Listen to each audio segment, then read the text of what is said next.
اعوذ باللہ من الشیطان الرجیم بسم اللہ الرحمن الرحیم نساؤکم حرث لکم فأتوا حرثکم انا شئتم صدق اللہ العظیم۔ شوہر کے حقوق جو بیوی کے ذمے عائد ہوتے ہیں، ان حقوق میں سے پہلا قانونی حق۔ قانونی حق سے مراد وہ حقوق ہوتے ہیں جن کے ادا کرنے سے اگر عورت لاپرواہی کرے تو وہ شریعت کی نگاہ میں نافرمان ناشیزہ کہلاتی ہے، وہ زوجیت کے حق سے محروم ہو جاتی ہے۔ علامہ ابن قدامہ رحمۃ اللہ علیہ فرماتے ہیں، نکاح کی وجہ سے عورت پر مرد کے جو حقوق لازم ہوتے ہیں ان میں سے اس کی نافرمانی کرنا نشوز ہے۔ نافرمانی کرنا نشوز، حق سے روگردانی کرنا ہے، اور ایسی عورت کو ناشیزہ کہا جاتا ہے۔ اور جمہور علماء اس بات پر متفق ہیں، جب عورت مرد کے ساتھ بستر کرنے سے باز رہے، ہم بستری کے لیے تیار نہ ہو، بلا عذر شرعی بلا عذر طبعی وہ اس پر آمادہ نہ ہو، اور بلا اجازت گھر سے نکل جا رہی ہو، یا رہائش کے قابل مکان فراہم ہونے کے باوجود شوہر کے ساتھ منتقل ہونے سے انکار کر دیتی ہو، یا مہر ادا ہو جانے کے بعد شوہر کے ساتھ سفر پر چلنے سے منع کر دیتی ہو، تو ایسی عورت کو شرعی طور پہ جو نفقہ شوہر کے ذمے عائد ہوتا ہے، جو رہائش کی سہولت بیوی کے لیے ہونی چاہیے، ان نفقات اور رہائش سے عورت محروم ہو جاتی ہے۔ المغنی لابن قدامہ جلد نمبر 8 صفحہ نمبر 336۔ تو بیوی کے ذمے شوہر کا پہلا قانونی حق کہ اس حق کے ادا کرنے میں عورت اگر کوتاہی کرے گی تو شریعت کی نگاہ میں کافی گنہگار شمار ہوتی ہے۔ اللہ رب العزت قرآن مجید میں ارشاد فرماتے ہیں، نساؤکم حرث لکم، تمہاری بیویاں تمہاری کھیتیاں ہیں، فأتوا حرثکم انا شئتم، تم اپنی کھیتیوں میں جدھر سے چاہے داخل ہو۔ اس آیت کی تفسیر میں تمام مفسرین نے یہی لکھا ہے کہ اسی راستے سے ہم بستری ہو جس راستے سے توالد و تناسل طبعی طور پہ اللہ نے رکھا ہے، اگلے راستے سے ہم بستری ہو، غیر فطری راستے سے ہم بستری شرعاً ناجائز اور حرام ہے۔ حجۃ الوداع کے موقع پر اللہ کے رسول صلی اللہ علیہ وسلم نے خطبے میں ارشاد فرمایا، اے لوگوں، عورتوں سے اچھا برتاؤ رکھنے کی میری نصیحت اور وصیت کو یاد رکھنا، کیونکہ وہ تمہارے پاس قید میں ہے، تم ان سے اس کے جنسی فائدہ اٹھانے کے علاوہ کوئی اور زائد حق نہیں رکھتے۔ ترمذی شریف کی حدیث ہے، حدیث نمبر 1163۔ حضرت مفتی محمد تقی عثمانی صاحب دامت برکاتہم اس حدیث کے تحت میں لکھتے ہیں، اللہ کے رسول صلی اللہ علیہ وسلم نے بڑا بھاری جملہ ارشاد فرمایا، جب کبھی اس جملے کی تشریح کی نوبت آتی ہے تو مرد لوگ ناراض ہو جاتے ہیں۔ وہ جملہ یہ ہے کہ تمہیں ان پر یعنی عورتوں پر صرف اتنا حق ہے کہ وہ تمہارے گھر میں رہیں، اس کے علاوہ شرعاً ان پر تمہارا کوئی مطالبہ نہیں ہے۔ اصلاحی خطبات جلد نمبر 2 صفحہ نمبر 40۔ شرعی طور پر شوہر کا جو پہلا قانونی حق بیوی کے ذمے عائد ہوتا ہے، شوہر کی جنسی خواہش کی تکمیل، یہ عورت کا ایک اہم فریضہ ہے۔ بیوی کو چاہیے کہ شوہر جب اس کو اپنی خواہش کی تکمیل کے لیے بلائے، برضا و رغبت اس کے لیے تیار ہو جائے۔ اس حوالے سے شوہر کی اطاعت کس قدر ضروری ہے، احادیث مبارکہ سے اندازہ لگایا جا سکتا ہے۔ حضرت طلق بن علی رضی اللہ تعالیٰ عنہ سے روایت ہے، وہ فرماتے ہیں، رسول اللہ صلی اللہ علیہ وسلم نے فرمایا، شوہر جب اپنی بیوی کو اپنی ضرورت کے لیے بلائے تو فوراً اس کے لیے حاضر ہو جائے، اگرچہ کہ وہ تنور پر بیٹھی ہو، روٹی پکا رہی ہو، کھانا بنا رہی ہو، کچن روم میں مصروف ہو، بزی ہو، کاٹنے میں، دھونے میں، پکانے میں، لیکن شوہر یہاں پر اسے اپنی جائز خواہش کی تکمیل کے لیے بلا رہا ہے، اپنے تمام کچن کے کام فوراً چھوڑ کر شوہر کی ضرورت پوری کرنے کے لیے حاضر ہو جائے۔ اذا الرجل دعا زوجته لحاجته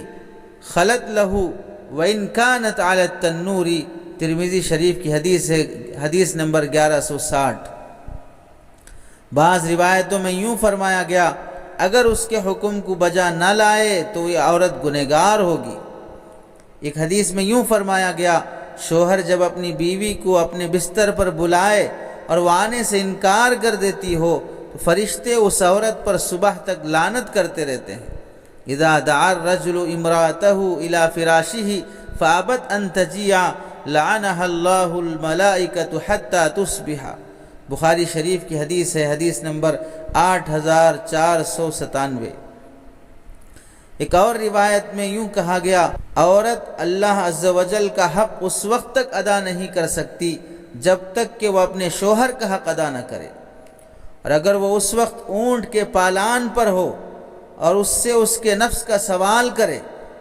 شوہر اپنی جائز خواہش کی تکمیل کے لیے اسے بلائے جبکہ وہ بن سور کر سفر کے لیے تیار ہو چکی ہو اور وہ گاڑی پر قدم رکھ چکی ہو، اس کے حق سے نہ رکے، یعنی سفر کے لیے بیوی مکمل تیار ہو چکی، پھر شوہر تقاضا کرے تب بھی تقاضا پورا کرنے سے انکار نہیں کرنا چاہیے۔ المرأة لا تؤدي حق الله حتى تؤدي حق زوجها كله ولو سألها وهو على ظهر قتيب لم تمنعه حقه، ابن ماجہ کی حدیث ہے۔ فقہا نے تصریحات میں لکھا ہے، تفصیلات میں، کہ عورت، ملا علی قاری رحمۃ اللہ علیہ لکھتے ہیں عورت کے تعلق سے اس قدر سخت وعید اس وجہ سے ہے، عقلی اور فطری طور پر بھی غور کیا جائے، شوہر کو جو جائز حق نکاح کی وجہ سے حاصل ہوا ہے، مہر جس کے بدلے میں اس نے ادا کیا ہے، جسے بدلے بزا کہا جاتا ہے، کہ وہ حق تمتع جو اسے حاصل ہے، فائدہ اٹھانے کا حق، زوجین کو آپس میں ایک دوسرے سے شرعی اور فطری طور پر اگر عورت اس سے انکار کرے گی جس کی وجہ سے شوہر گناہ میں اور زنا میں مبتلا ہو سکتا ہے، اور زنا ایسا گھناؤنا گناہ ہے جس کا وبال معاشرے پہ پڑتا ہے۔ شادی شدہ شخص اگر بدکاری میں مبتلا ہوتا ہے تو اسے رجم کیا جاتا ہے۔ اس کی وجہ یہی ہے من جملہ وجوہات کہ جب اس کے پاس حلال اور جائز راستہ موجود ہے اور اسے انکار کا کوئی گنجائش بھی نہیں ہے، بیوی کو ہر وقت جبکہ شرعی عذر نہ ہو، طبعی عذر نہ ہو، انکار کی اجازت نہیں ہے، پھر یہ سب سہولیات کے باوجود اس نے حرام کی طرف جو نگاہ اٹھائی ہے اس کی وجہ سے اس کی جان تک لی جا سکتی ہے۔ ملا علی قاری رحمۃ اللہ علیہ لکھتے ہیں عورت کے تعلق سے اس قدر سخت وعید اس صورت میں ہے جب کہ عورت کسی شرعی عذر کے بغیر مرد کے مطالبے کا انکار کرتی ہو۔ ہاں البتہ شرعی عذر کی بنا پر انکار کر رہی ہو تو اس صورت میں گناہ نہیں ہوگا۔ علامہ شامی رحمۃ اللہ علیہ نقل فرماتے ہیں شوہر کے گھر بیوی اپنے گھر میں رہ کر، اپنے میکے میں رہ کر شوہر کو قریب آنے سے روک دے تو بالاتفاق وہ عورت ناشزہ اور نافرمان کہلاتی ہے، اور اگر شوہر کے گھر میں رہتے ہوئے ایسا کرتی ہے تو یہ عورت ناشزہ نہیں کہلائے گی، کیونکہ شوہر اس پر زبردستی کر سکتا ہے۔ ہاں البتہ اگر شوہر شرمیلے مزاج کا ہے، بہت زیادہ بھولا شخص ہے، اس صورت میں چاہے وہ کس کے بھی گھر میں رہ کر، اپنے میکے میں رہ کر یا اپنے سسرال میں رہ کر شوہر کو اس عمل سے انکار کرتی ہو، اس صورت میں عورت ناشزہ کہلائے گی، اور زوجیت کی بنا پر جو اسے نفقے کا حق حاصل ہے اس سے محروم کر دی جائے گی۔ بیوی پر شوہر کا یہ حق اتنا مضبوط ہے کہ اس سے لاپرواہی کرنے پر شریعت میں فقہا نے مرد کو اس بات کی بھی اجازت دی ہے کہ وہ اسے مار کر بھی اپنا یہ حق حاصل کر سکتا ہے، البتہ ایسا نہ مارے کہ بعد میں لینے کے دینے پڑ جائیں، ورنہ شوہر ضامن اور قصوروار کہلائے گا۔ البحر الرائق صفحہ جلد نمبر 5 صفحہ نمبر 53۔ اس حق کے تعلق سے مرد کو یہ بھی ہدایت دی گئی ہے کہ اپنا طبعی حق طبعی طور پر اخلاقی طور پر محبت کی بات ہے، محبت سے نمٹانا چاہیے۔ عورت کی طبعی کمزوری، اس کی قوت برداشت کا بھی لحاظ رکھنا چاہیے۔ مرد کے لیے ہرگز یہ حلال اور جائز نہیں ہے کہ اپنی بیوی سے اس طرح سے وہ ہم بستری کرے کہ اس کو تکلیف اور نقصان پہنچے۔ فقہا نے صراحت سے اسے منع فرمایا ہے۔ فتاوی شامی جلد نمبر 3 صفحہ نمبر 204۔ احادیث سے بھی اس بات کی صراحت ملتی ہے۔ حضرت ام سلمہ رضی اللہ تعالیٰ عنہ فرماتی ہیں، جب بھی کسی زوجہ مطہرہ کو آشوب چشم لاحق ہو جاتا، آنکھوں کا مرض لاحق ہو جاتا، تو آپ صلی اللہ علیہ وسلم اس عارضے کے دور ہونے تک اس بیوی سے قربت نہیں فرماتے تھے۔ علامہ مناوی رحمۃ اللہ علیہ اپنی کتاب فیض القدیر میں تحریر فرماتے ہیں، اس کی وجہ یہ تھی کہ آنکھیں یوں ہی بہت نازک ہوتی ہیں، آشوب چشم اور بھی بہت کمزور پڑ جاتی ہیں، جماعی حرکت سے انہیں نقصان پہنچنے کا قوی اندیشہ ہو سکتا ہے، اس لیے اللہ کے رسول صلی اللہ علیہ وسلم احتیاط فرماتے تھے۔ فیض القدیر جلد نمبر 3 صفحہ نمبر 979۔ بعض حضرات اس سلسلے میں کافی پوچھ تاچھ کرتے ہیں، دارالافتاء سے بھی، اپنے تعلق رکھنے والے اہل فتاوی سے بھی، کہ بعض خواتین اس سلسلے میں کافی کوتاہی اور شوہروں کو کافی بیزار کر دیتی ہیں، شادی کے پہلے ہی دن سے اس عمل کے لیے تیار نہ ہونا، اسے گھناؤنا سمجھنا، اس کی خاطر بد کلامی کرنا۔ بعض یہاں تک بھی شکایتیں آتی ہیں کہ بعض مرتبہ سر پر مار دیتی ہیں، کبھی منہ پر تھپڑ مار دیتی ہیں، کبھی بری طرح شوہر کے ہاتھ اور گلے کو نوچ لیتی ہیں، کبھی یہاں تک بھی ہوا کہ لات مار دیا، ڈھکیل دیا۔ کوشش کے باوجود بھی شوہر کے قیمتی اشیاء کو نقصان پہنچا دینا، موبائل اٹھا کر توڑ دینا، اگر کبھی وہ موڈ بہتر دیکھ کر اسے اس عمل کے لیے دعوت دے تو ہیلے بہانے کرنا، حجت کرنا، انکار پر اور ہٹ درمی پر اڑے رہنا، یہ سب حرکتیں ایسی ہوتی ہیں جس کی وجہ سے ناچاقیاں پیدا ہو جاتی ہیں۔ شوہر نے نکاح کے بعد جو مہر ادا کیا ہے، اس مہر کی وجہ سے اسے یہ ملکیت حاصل ہے، وہ حق اسی ملکیت کے معاوضے میں اس نے ادا کیا ہے، جس کی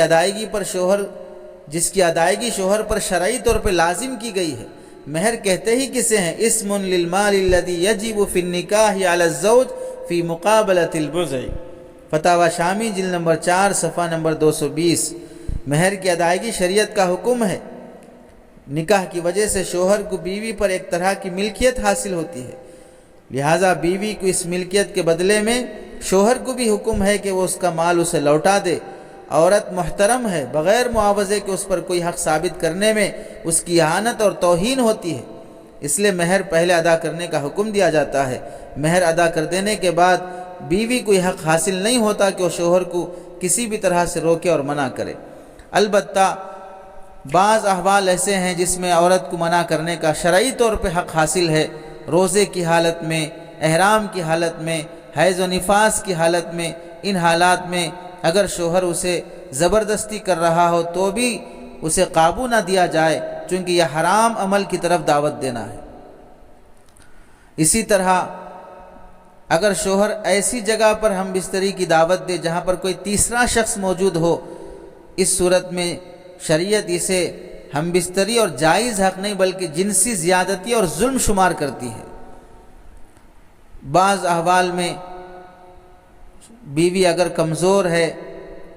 بار بار ہم بستری سے سر میں درد، بخار اور دیگر بیماریوں کا اندیشہ ہے، تو طبعی حالات کا بھی لحاظ رکھنا شوہر کا اخلاقی فریضہ ہوتا ہے۔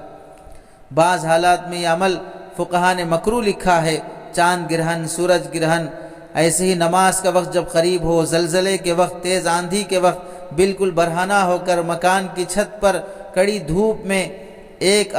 بار ہم بستری کے بعد دوبارہ بلا غسل کے ہم بستری کرنا، مرد نیچے عورت اوپر رہ کر کرنا، ان احوال کو فقہا نے مکروہ لکھا ہے۔ ان میں سے بعض تو آخرت سے غفلت کی وجہ سے ہیں، چاند گرہن، سورج گرہن، زلزلہ، تیز آندھی، یہ سب اللہ کے نبی صلی اللہ علیہ وسلم خوف کے موقع پر نماز کی طرف، عبادت کی طرف لپکتے تھے، اور اس عمل کی طرف لپکنا بالکل غفلت اور اللہ کے عذاب سے اور اس کی پکڑ سے، اس کے کسی بھی اہم فیصلے سے بے نیاز ہونے کو بتاتا ہے۔ اس واسطے فقہا نے اس عمل کو مکروہ لکھا ہے۔ بیویوں کو چاہیے کہ شوہر کا یہ حق ادا کرنے میں بلا عذر کے کوتاہی نہ کریں، ورنہ اس کے بعد شوہر کسی اور طرف منہ مارنے لگے، بدنگاہی کرنے لگے، کسی اور ناجائز طریقے سے اس عمل کو کرنے لگے تو اس کا گناہ، اس کا وبال کس پر آئے گا؟ بعد میں میاں بیوی میں جو ناچاقیاں، نفرتیں جو پیدا ہوگی، جو گھن ایک دوسرے سے شروع ہو جائے گی، تو اس کی تلافی کیسے کی جائے گی؟ اس لیے شریعت نے جب یہ حق دیا ہے، اور اتنا بڑا حق دیا ہے کہ اس عمل کو اللہ کے نبی صلی اللہ علیہ وسلم نے ثواب اور صدقہ شمار کیا ہے، اس عمل پر ثواب مرتب ہوتا ہے، اور اس عمل کی تقاضے کے بعد انکار کرنے پر اللہ کے نبی کی طرف سے لعنت کی وعید سنائی گئی ہے۔ اس لیے شرعی عذر اور طبعی عذر کے بغیر اس عمل سے انکار نہیں کرنا چاہیے۔ آج کا یہ سبق اس حق پر یہاں تک موقوف کیا جاتا ہے۔ اللہ عمل کی توفیق نصیب فرمائے۔